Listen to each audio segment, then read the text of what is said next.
ในค่ำคืนหนึ่งชายหนุ่มคนหนึ่งยืนอยู่ริมถนนรอรถแท็กซี่ที่จะพาเขากลับบ้านหลังเลิกงานโดยไม่ได้รู้เลยว่าในคืนนี้เขากำลังจะได้พบกับบางสิ่งที่เกินกว่าจินตนาการแท็กซี่เขาตะโกนไปในความมืดแล้วก็เห็นแสงไฟจากแท็กซี่กำลังเลี้ยวเข้ามาจอดข้างๆชายหนุ่มเดินไปขึ้นรถด้วยความรู้สึกโล่งใจไปซอยรามคำแหง12ครับลุงชายหนุ่มพูดขึ้นขณะที่กำลังจะเปิดประตูขึ้นนั่งที่เบาะหน้า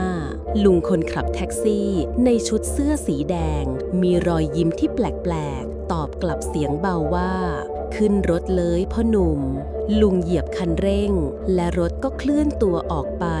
ในคืนที่เงียบสงัดชายหนุ่มมองออกไปนอกหน้าต่างรถวิ่งไปเรื่อยๆข้ามสะพานข้ามคลองและห่างจากตัวเมืองไปเรื่อยๆมันเริ่มแปลกไปหน่อยเพราะเขาจำได้ว่าเส้นทางนี้มันไม่ใช่ทางที่เขามักจะนั่งกลับบ้านลุงครับนี่มันทางไหนนะครับชายหนุ่มถามขณะที่เริ่มรู้สึกไม่สบายใจ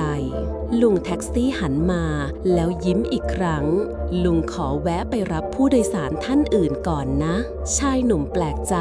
คงเป็นทางลัดมั้งลุงแกล้งเราแน่เลยแล้วรถก็ยังคงวิ่งต่อไป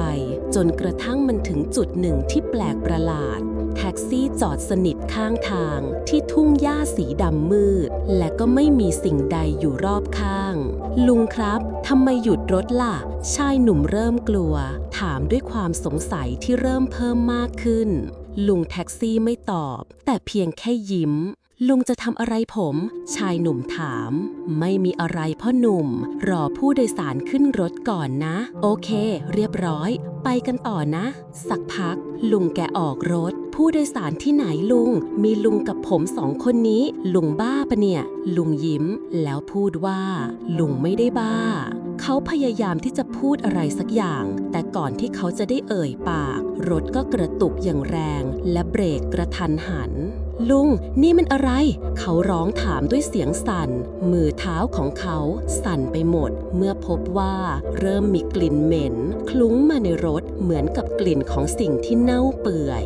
ชายหนุ่มรีบหันไปมองข้างหลังเขาถึงกับตัวแข็งทื่อเมื่อเห็นว่าที่เบาะหลังมีผีเต็มไปหมดพวกมันมีสีหน้าที่หม่นหมองน่ากลัวสภาพหน้าตาเหมือนถูกทรมานจากการตายที่ไม่สงบที่น่ากลัวกว่านั้นคือเสียงหายใจแหบๆของพวกมันที่ดังลอดออกมาจากลำคอที่บิดเบี้ยวไม่ต้องกลัวหรอกพ่อหนุ่มลุงแท็กซี่กล่าวเสียงเบาและมีความเศร้าในน้ำเสียงลุงคือคนขับรถที่คอยรับส่งพวกเขาชายหนุ่มแทบจะหยุดหายใจ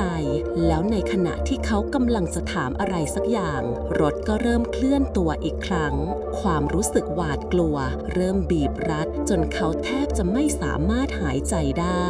พวกผีก็ยิ้มและจ้องมาที่เขาลุงผมไม่อยากไปแล้วจอดเลยเขาร้องลั่นและพยายามเปิดประตูเพื่อหนีแต่ประตูล็อกแน่นพยายามเปิดก็เปิดไม่ได้สายไปแล้วพ่อหนุ่มลุงแท็กซี่กล่าวด้วยเสียงที่นุ่มลึกก่อนที่เขาจะหันไปหาชายหนุ่มและยิ้มให้เขาด้วยรอยยิ้มที่สยองทันใดนั้นเองรถก็พุ่งออกไปด้วยความเร็วสุดขีดฝ่าความมืดไป